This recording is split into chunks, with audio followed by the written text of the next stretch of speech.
Pure the movement. That's how it was introduced. As I began to listen to the three of you and your passion and what you were doing and your authenticity that came through my computer while I was listening to the recordings of the interview and listening to how much fun Will was having interviewing you. See, that was the key. The energy in the interview. I said, wow, these three are amazing. And they didn't leave Buffalo to go and make it somewhere else. They're actually doing it here while they're making it. And they've already made it and they're still making it. And they're doing it here. So I don't know if that was a long drawn out version, but that's how I ended up with Pure basically on my desk. The fact that you are so tenacious in God, I'm gonna be honest with you, that was a game changer for me.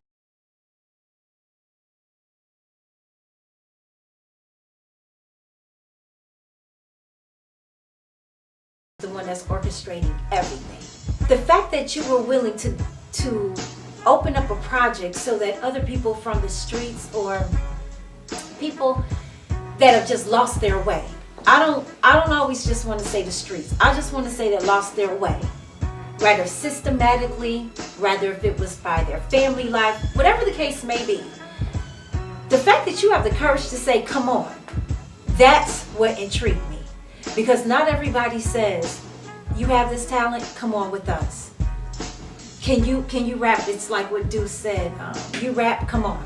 Do music, come on. And I thought that right there was more interesting to me. I just needed to know who you guys were. A.K. Reed brung a different type of distinction from Alphonso Carter and Deuce King. A.K. Reed has never been to prison. He sure did captivate exactly what that feel is. Even from his movie, The Bartenders. The fact that Deuce, I gotta honestly say, you were just real. A thoroughbred, very, very authentic, which gave a real meaning of what Pure was.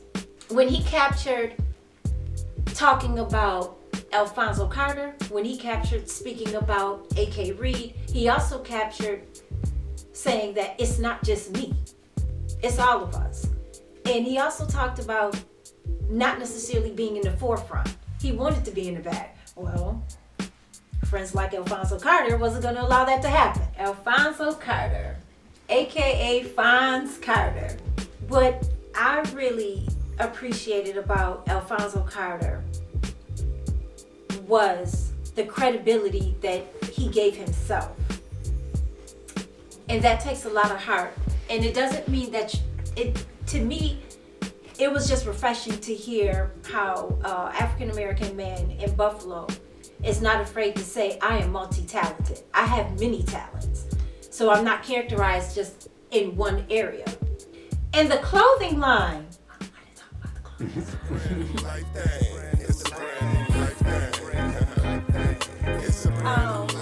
the fact that the clothing line is part of this movement speaks volumes.